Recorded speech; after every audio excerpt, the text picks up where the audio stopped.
To be, to become, to begin, where the river leads to the sea. To learn, to let go, to live. The world turns in turning me.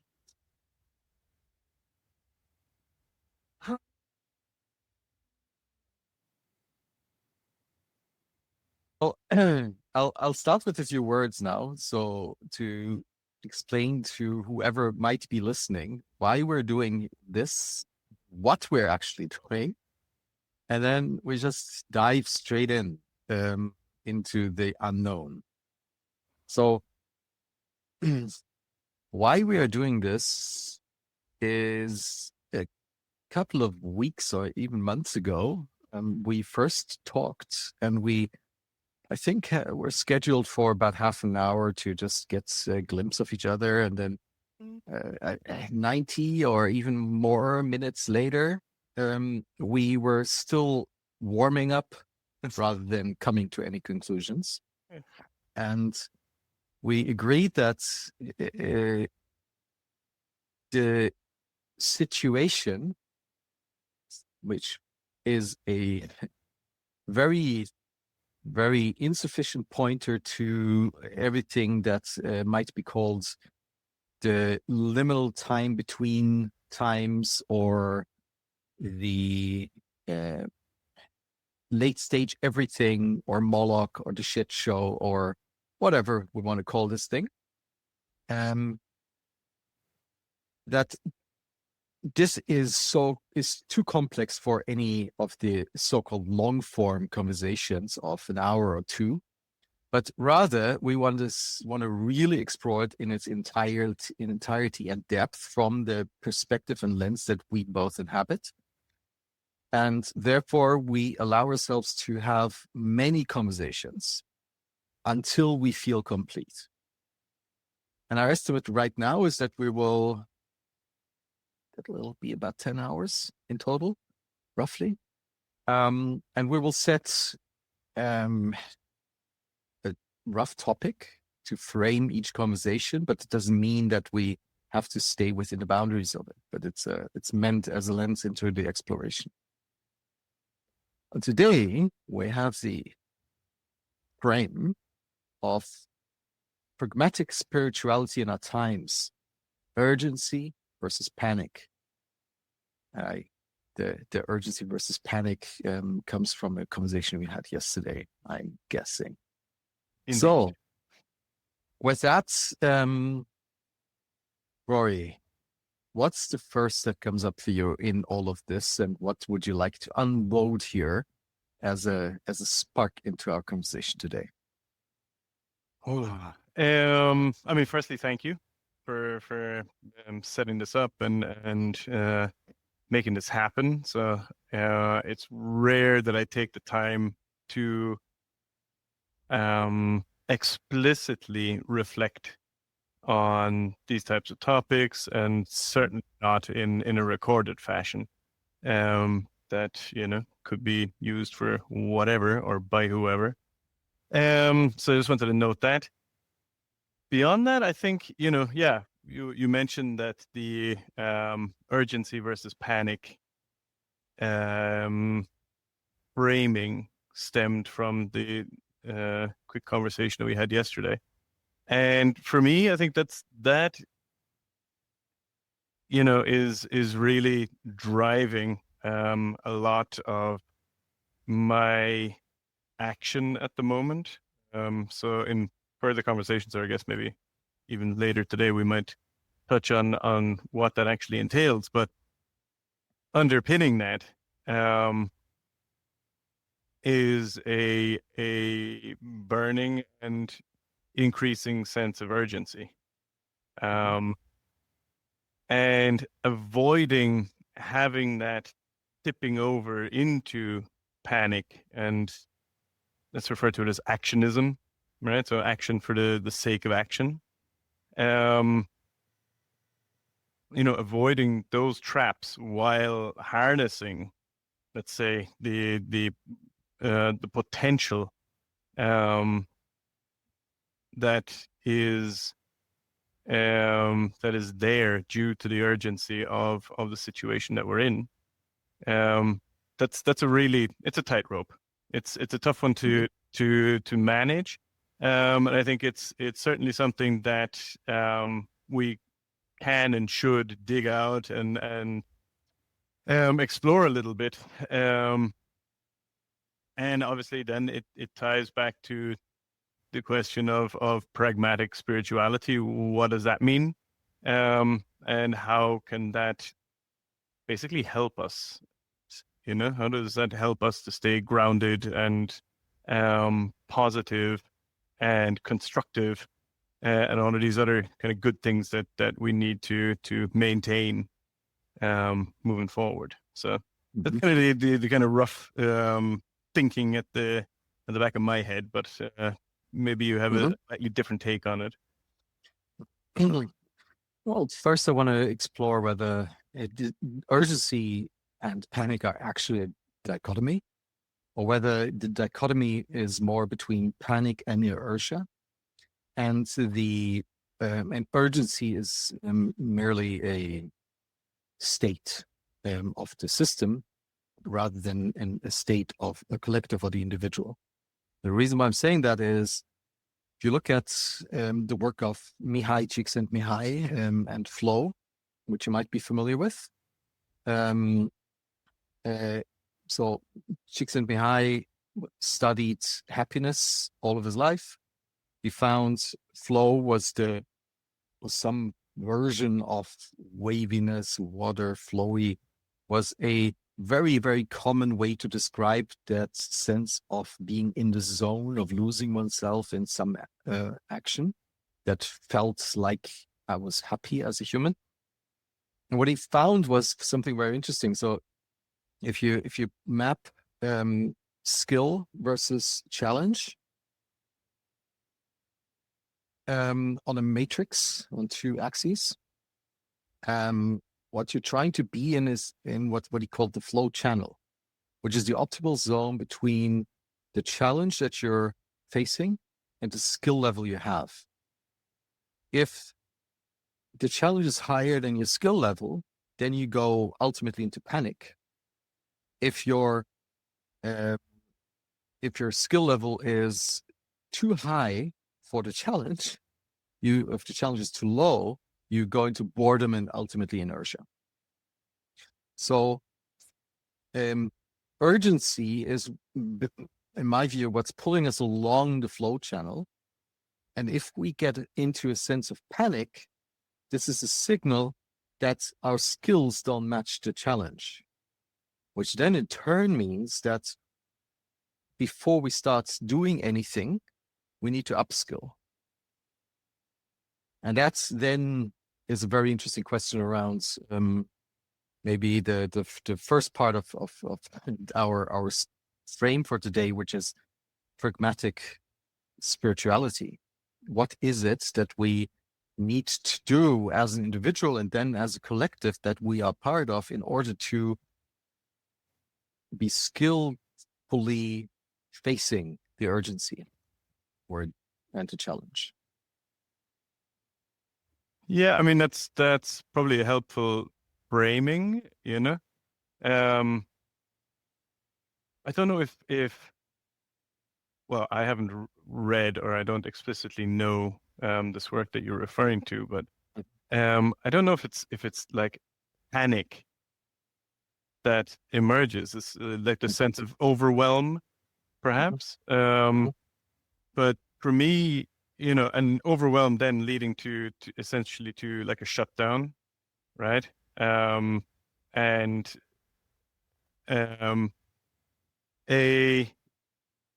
an inability to move forward because we don't feel up to the task, and we're just not able to make enough progress, right?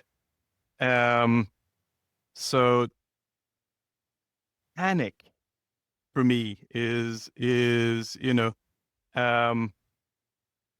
unmanaged fear. Okay, so it's not necessarily this sense of not being up to the task or overwhelm, but a manifestation of fear. right? And it goes beyond. It incorporates, but goes beyond this, this feeling of overwhelm. And it's, at least in the way that I understand it, right? And yes, I think upskilling is definitely one of those things, and obviously we'll touch on this in future discussions also, like collective intelligence and upskilling ourselves as a collective and as a species and everything else. But at the core of panic is fear, and at the moment, I think globally we are in a time where fear is growing, and there's probably a couple of reasons behind that. There is the realization that the climate is slipping out of control, basically. That the biosphere is collapsing. Those realizations, and then on the other side, there's just a concerted effort to stoke fears and to increase them as a means to achieve political ends, right? Being able to mobilize certain constituencies or special interest groups or whatever through a fear-based narrative, right? So there's, I think that kind of interplay is very much in force, and yeah, that is fueling at least it's greatly increasing the potential for panic, right? And I don't have the answers, right? Obviously, but enabling ourselves as individuals, and as you said correctly, like then we as a collective, to achieve the kind of flow state that is optimal for finding and implementing solutions is going to be absolutely crucial, right? So getting the conditions right for people to feel in resonance, to get into flow, to avoid like psychological regression and fear-based reactions. These are things that we absolutely need, but which, I'm going to use this term with I'm doing the finger thing, don't come naturally, right? In situations and contexts like we find ourselves in. So we have to do something which anthropologically seen is perhaps unnatural, and that is remain open, open-hearted, open-minded in times of extreme stress. So yeah, I'll hand over the mic for a sec. Let's dig into fear a little bit.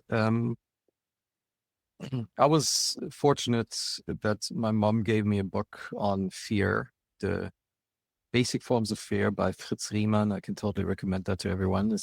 He goes into 4 kinds of fears that we all seem to have, and analyzes them deeply, and basically states that more or less they're constituting an information system, and if they're out of whack, out of balance, then that can be a pathology, right? But usually we all have fear and always have had fear because it's a valid information system. And in some rare cases, it's giving us information about life and death, right? You're completely right to be scared of the next truck coming around the corner when you're cycling through a busy Western city on a bike, right? But the majority of our fears aren't directly existential.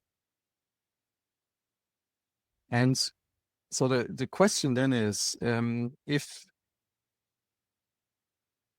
but one more thing, fears usually, if not reflected upon, provoke reactions rather than responses. Mm-hmm.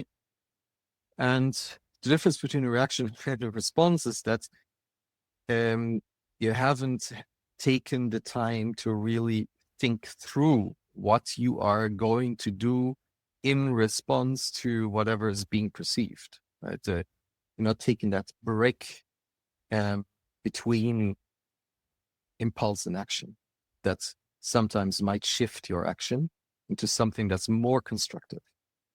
And so that specific combination of urgency and panic then becomes very prone to reactions that might be misaligned with what actually is one is trying to achieve, right? And so my call yesterday was for, okay, let's take a breath.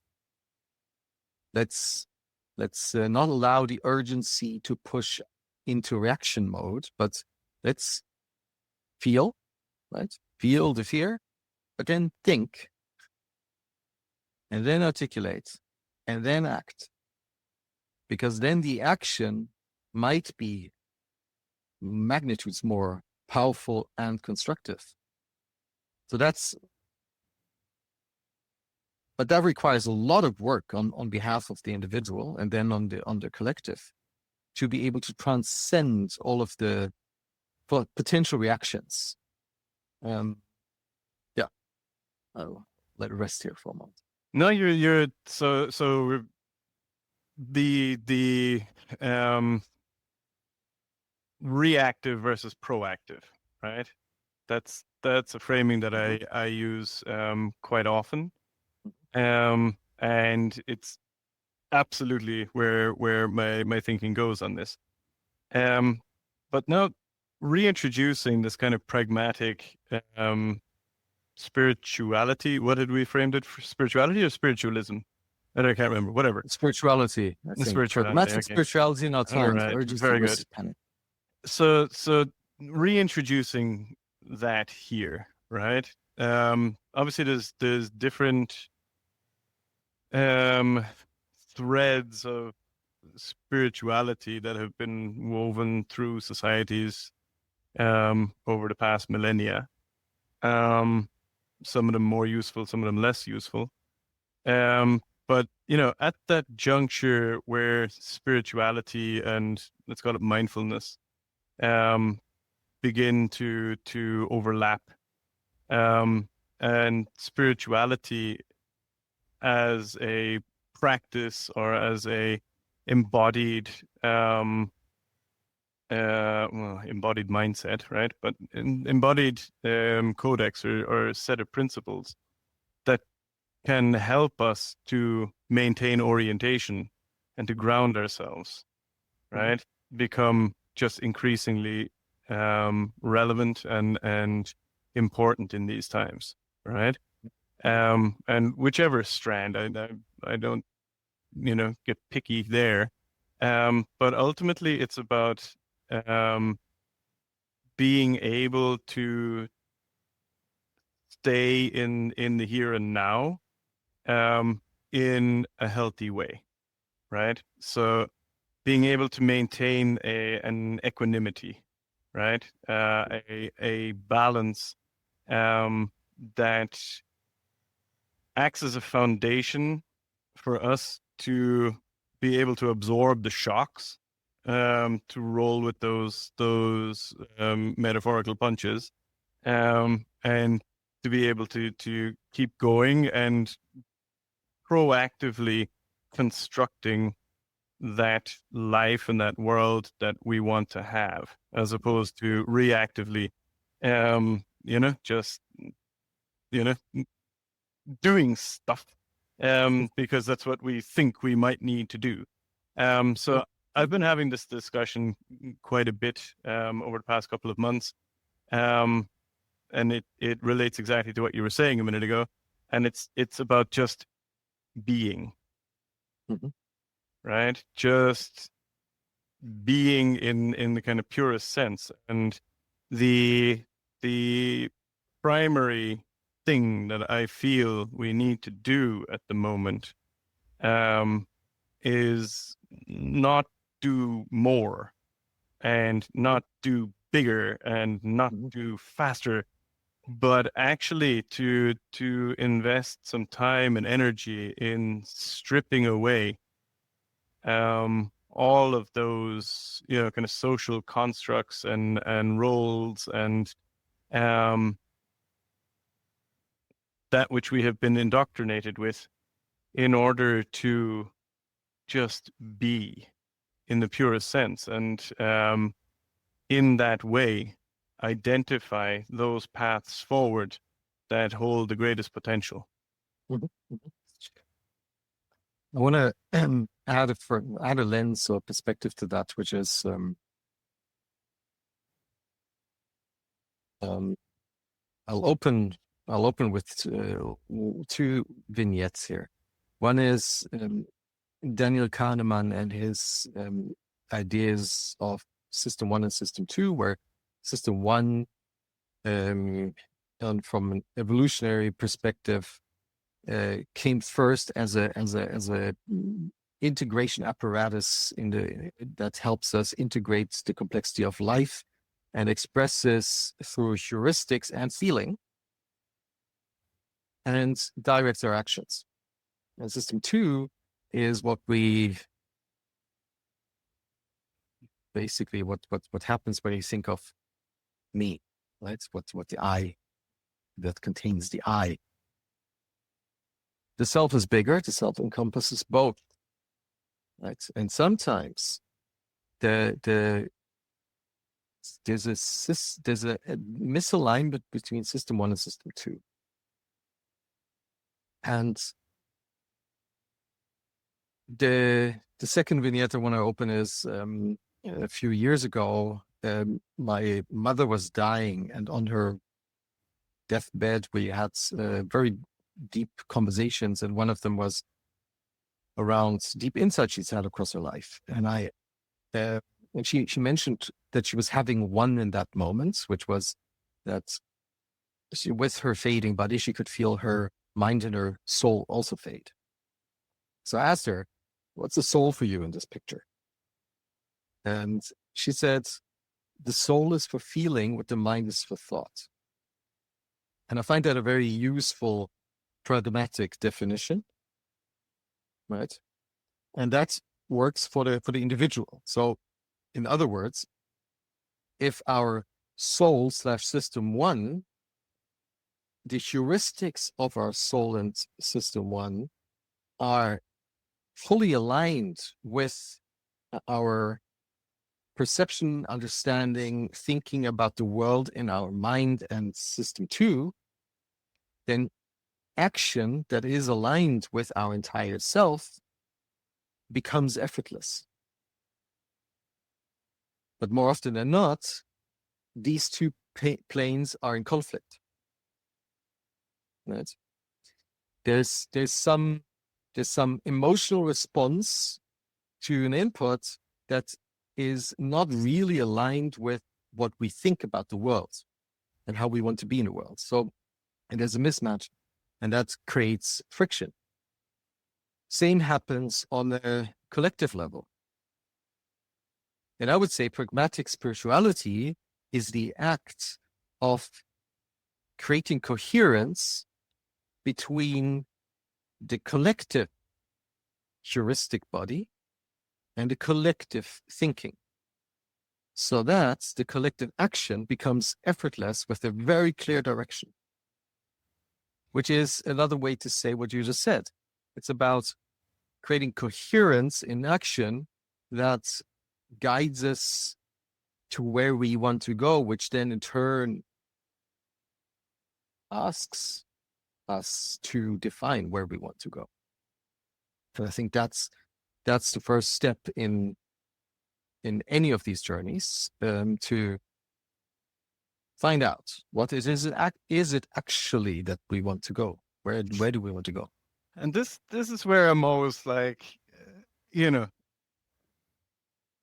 much like yourself, I've traveled big chunks of the planet, right, and immersed myself in different cultural environments, et cetera, et cetera. And like where people want to go is pretty universally constant. Mhm. You How would know, you describe it? it's about achieving a subjective sense of well-being in a peaceful, harmonious environment, Mhm. right? That's what people want. Mhm. And it's not like rocket science, you know. Um, and everything else that gets sold um is just a distraction, you Mhm. know. Yeah. Yeah. um So just to come in here for one moment, I fully 100% agree, and I would say that the definition of where we want to go is more a remembering than mm, an imagination, right? yep. It's a breaking through the distractions of colonialism and industrialization, and understanding where we actually came from, which is in my empirical understanding, and also what I see in science and through other empirical explorations of people I know, very, very aligned and very straightforward, very easy across the planet. And the collective act of remembering is crucial here, because me as an individual, I can get in touch with that and remember it. But if everybody around me doesn't and is still in distraction mode, I cannot cohere, I cannot synchronize, and therefore I will have a really, really hard time to stay in remembering. Whereas if the collective also starts remembering, then it becomes really easy and straightforward and the dominant idea, right? So, and spirituality, pragmatic spirituality, serves that. It does exactly that. Yeah, I struggle a little bit with this remembering term, Okay.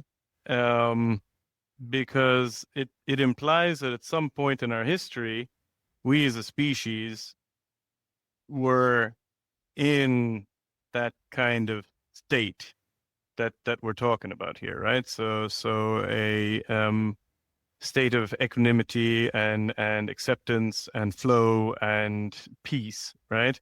Um, where historically, I don't know if that has ever existed outside of very specific um, communities for very specific periods of time. Okay, so No, I just for clarification, I don't mean to imply that we were ever at that state. I mean to only imply that this is what we were longing for. We right? We exactly, stopped longing for that. yeah. Uh, Remembering what we're longing for. Okay, I just have this discussion because there is at times a tendency towards a romanticization of the past, right?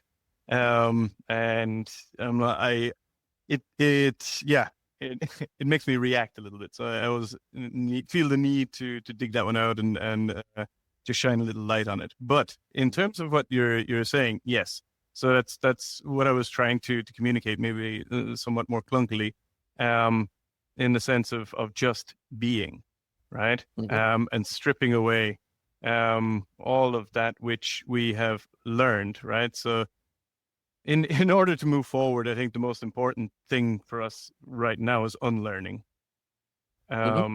and just getting beyond that which we think we want and need, and sitting down with ourselves and those closest to us, um, to really just experience Mhm. what it is to not actively want or need more than we are or what we have. Okay. So, I mean, here we're starting now to touch on the issue of scarcity versus abundance mindset. Okay. And I want to flag straight away that I, live in a Western country. I'm Irish, never had the very concrete experience of fearing for my survival on a day-to-day basis, right? So Mhm.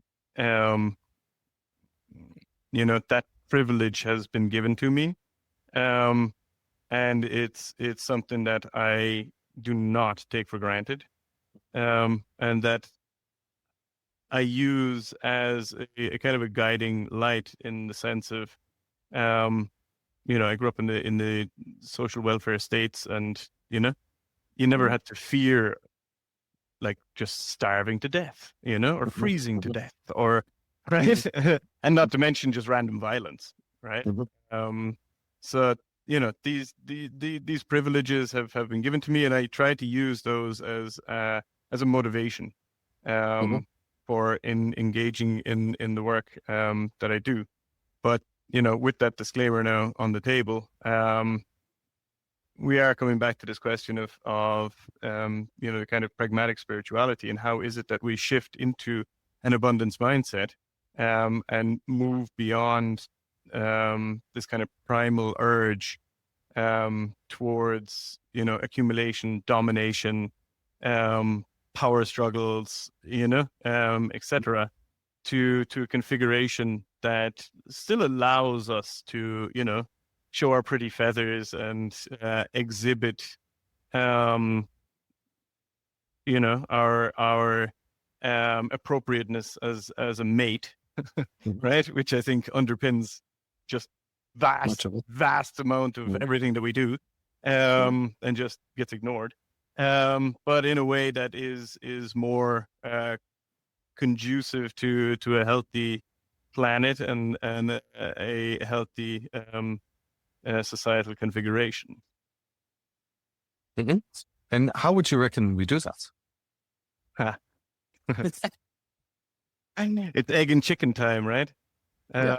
What's the best way? How do we ratchet this up? The best way to achieve abundance is to have an abundance mindset, and the best way to have an abundant mindset is to have abundance.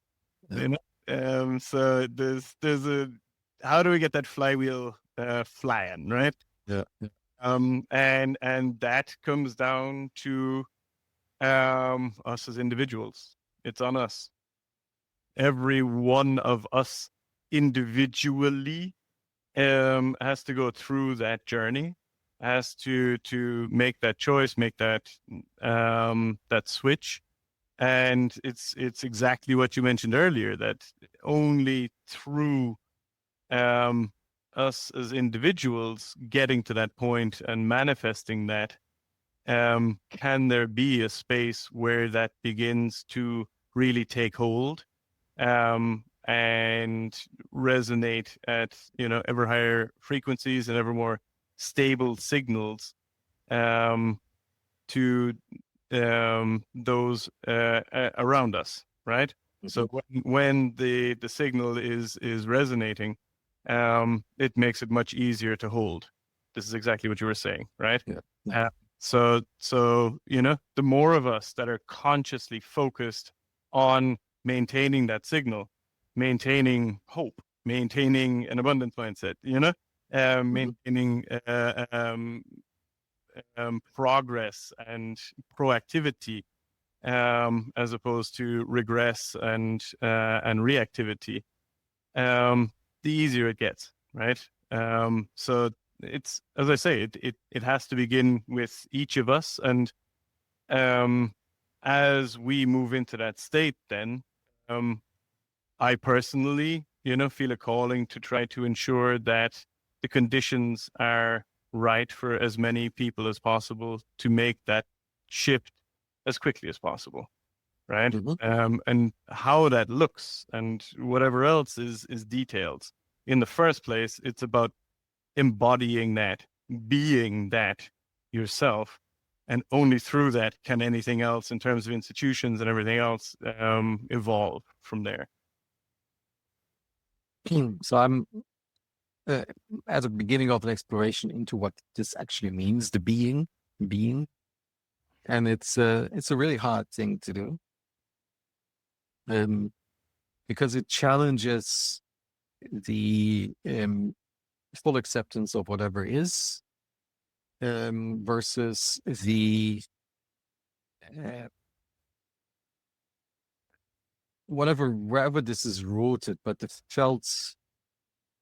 uh, felt need to use the privilege that I have been given, just as you have been given it, to do something that is actually meaningful for the world in the broadest sense, for helping us out of this situation, right? Striking that balance. When the pull for a long time has been towards, okay, let's do stuff in the world to change this, the foundation, so that everybody can do or be, but then I find I cannot even be myself. Right? It's extremely hard. So where do you begin there? What's your way of being? So there's a couple of principles, I think, that, so we mentioned earlier, there's codexes and fixed belief systems that can provide some guidance on this, and there's bits and pieces from the various strands of thought over time, but things like truth versus comfort, right? How open are we to truly hearing and embracing the truth, okay, versus wanting to just be comfortable, Mhm. right? And that's one where I think that's a pretty radical one. It's like, okay, irrespective of how it's going to make me feel, I want and need to hear the truth. Mhm. Okay. Yeah, a love of the truth must be greater than a fear of consequences. Beautifully put, right? So I think that's a really fundamental one, because without truth, there is no way for us to come to the level of self-understanding that we need, right? And the level of self-reflection that we need to dig out those layers of indoctrination, and societal conditioning, that we go through, right? So as a middle-aged, heterosexual, white, educated male, in a European context, most of what I'm having to dig out is privilege, Mhm. right? And facing that, and I'm like, okay, these are all the, and I'm Irish, right? Which may not say much to you, but like the only fucking racism that I generally have to deal with is positive racism, right? Where because of just my race, right? I'm Irish, doors get opened, Mhm. right? And from there, I can kind of, extrapolate and think, okay, I can understand how, if I was from a different sociocultural background, doors would be closing in my face for exactly no better reason than Mhm. just being able to say I'm Irish, right? So coming to that state of self understanding, self reflection, and then self acceptance, right? Mhm. Is the process that one has to go through. There's different paths to get there. There's like the kind of psychotherapeutic path. There's like meditation, mindfulness work, et cetera, et cetera. Ultimately, it's the path is less relevant than one's determination to get to a healthier place, right? And that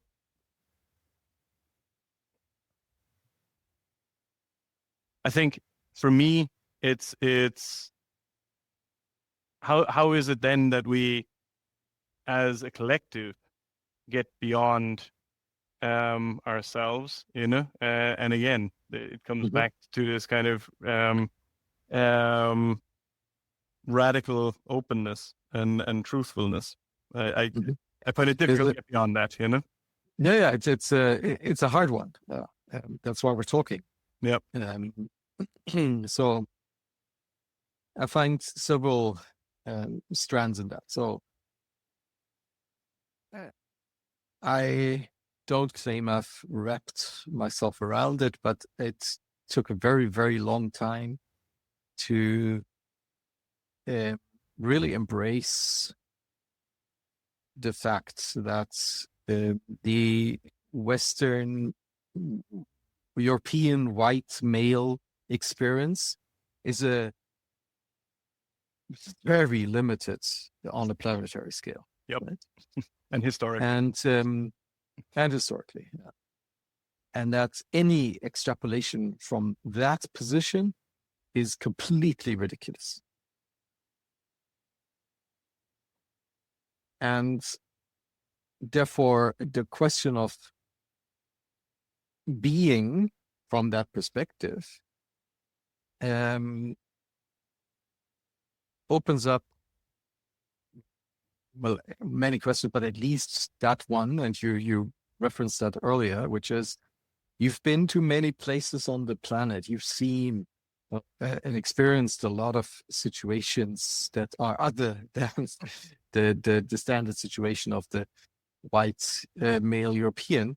And that gives you a multi-perspectival view on what it means to be a human, that then allows you to maybe relax into being, right?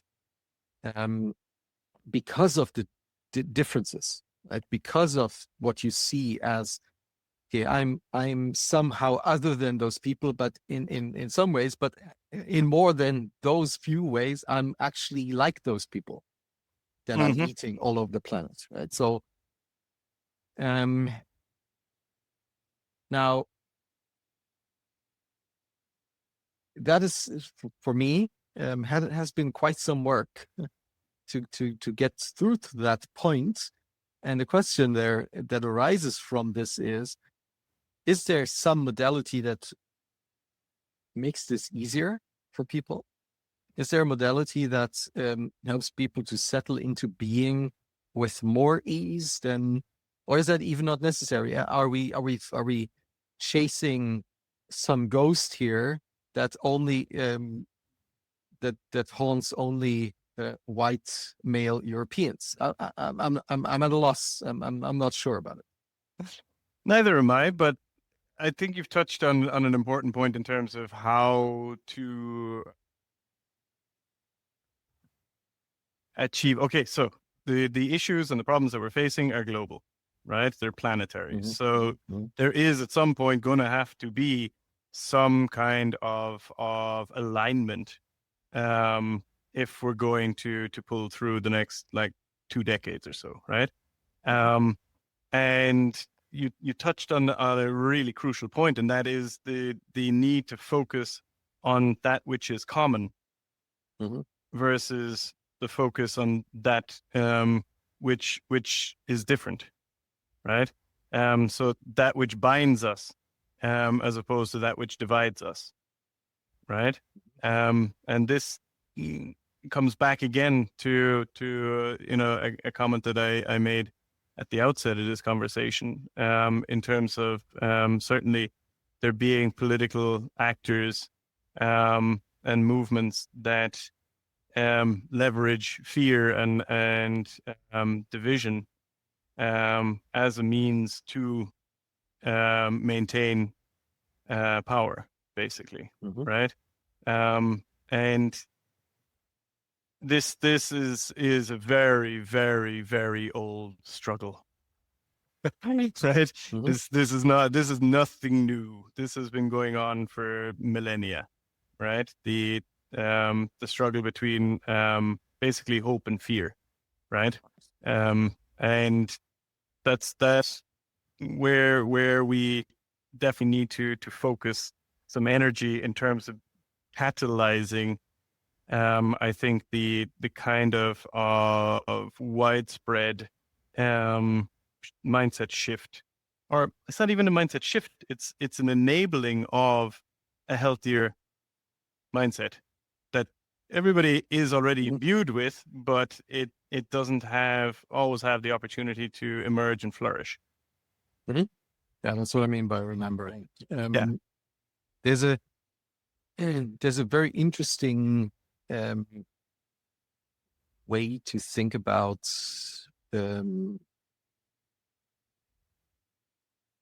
rebellion or revolution in non-violent ways. There was one person, Gene something. He started an actual research center around non-violent combat, and trained people in the that then became the Arab Spring. But it was also involved in the with the people that's ultimately got Milosevic, I think, out of his dictatorship. And one of the things they did there was that they used the fact that there was the evening news was basically state propaganda, like you were saying, right? Instilling a certain narrative of fear in the people through that controlled medium. And what the response was, because so much was forbidden to do, but what was not forbidden was to take your television set on a walk in the evening. So people started putting the television sets on shopping carts and kids strollers and whatever had wheels, and took them around streets during the time of the evening news, and thereby in a very almost comical way, showing everybody else that they weren't buying into the narrative. Yep. Right. So, and if we are, which we seem to be, in agreement that there is something that we all hold true, that we just have to surface, and that is within our own capability to do so, then the next step would be coordination, which could be just a tiny little symbol, right? Starting to put a little golden dot here and just signal to everybody else that you encounter during your day that, well, you're not alone. Well, we're in this together because we see through the narrative.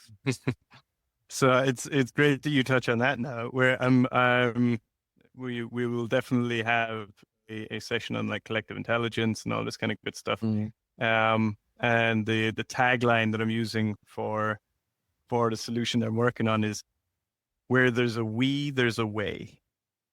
You know? So that definitely resonates pretty deeply. I think just coming back to the title of our discussion, you know, urgency versus panic again, right? And where I want to touch on that now is also responsibility, Mhm. right? So those of us that have access to more forms of capital, more forms and more volume of capital that is relevant in the institutional structures that we have, built up and that we perpetuate. We have a responsibility Mhm. to use those to invest our various forms of capital. That can be cultural capital, so expertise, social capital, right? Our networks, everything else, our symbolic capital, which would be like our reputations, you know, and also economic capital, right? Resources, but all of those, right? And to bring our full selves as much as we can, right, forward, and in a way that acknowledges the just how drastic the situation has gotten, and the rate of increase in the acceleration of those negative trends, right? So this is where people struggle, is when things are going exponential, right? And it's going exponential. So people are struggling to grasp that, and that's where I have this urge to start shaking a few people to get them out of this ennui. It's like, yeah, people are still fucking talking about plans for 2050 and blah. I'm like, holy shit, people, We don't have like, the times. we're fucking toast Yeah. by then, like, Yeah. come on, so yeah, that's just pulling back that loop to the original point, talking point, So what I notice in the area of the systems change activists and entrepreneurs like yourself um, is kind of a burnout in that field. Oh yeah. Because just to pull up one little number, the global lobby for fossil fuels has about $200 billion annual budget, and the global lobby against fossil fuels has about $3 billion annually as a budget, right? And I'm counting in things like Fridays for Future into that, right? So that's more or less a power dynamic of 100 to 1. And which then means that concerted effort is even more important, because if David is fragmented, right? It's not only just 1% of Goliath, but also fragmented, then you're one part per million, right? It really doesn't make any difference. Yeah. And so, and that leads that the lack of actual impact leads to burnout among the people that I meet. And then this reflects back on the personal grounding, quite literally, right? Not only the emotional and intellectual, but also the physical. But how do I, in the face of why the fuck is this going so slow? Because we're toast much before 2050. The way I'm seeing these exponentials, how do I make sure that my loved ones, my community, are as well off as humanly possible in that, at least, so that I have a solid foundation to stand on and to provide my leverage and responsibility to the rest of the world, right? and striking that balance also is extremely difficult. I find. Oh yeah. I mean, let's not even start talking about the gazillionaires building fucking bunkers and everything else. Yes. But I find delusion at kind of both ends of the spectrum. Those that are building bunkers and thinking that's going to help them, or those building kind of fairy tale communities in some hills, and Mhm. like 15 Really? kilometers away, there's a huge population center. And I'm like, okay, if, Yeah, and there's no food supply into that population center, what's going to happen? They're all just going to sit down and passively die, peacefully. And no, I don't think so. mhm, Um, mhm. yeah. That, I mean, it reminds me of the conversation I had with Joe Brewer a couple of years ago, where I was still on the track of intentional communities before I understood that they're just as dependent on the industrial resource stream as anything else, and that they're basically just financing themselves through yoga retreats to buy the solar panels they need to have a sense of self-sufficiency, which falls. But what he said was really fundamental, which is there are hundreds of thousands or millions even of villages out there. These are already existing communities, and you'll find the same mix of psychological profiles across these as you would find in your intentional community of like-minded individuals, which will turn out that at least 2% of them are psychopaths anyway, right? And then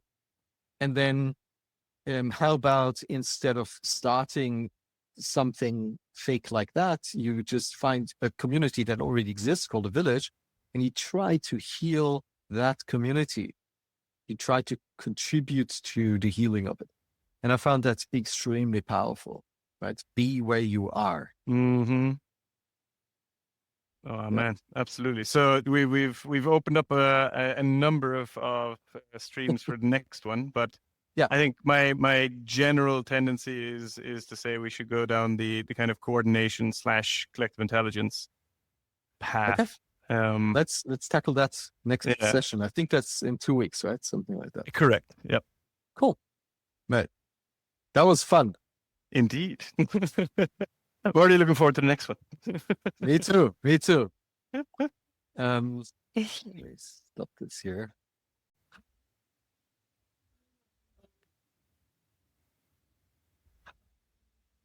Oh,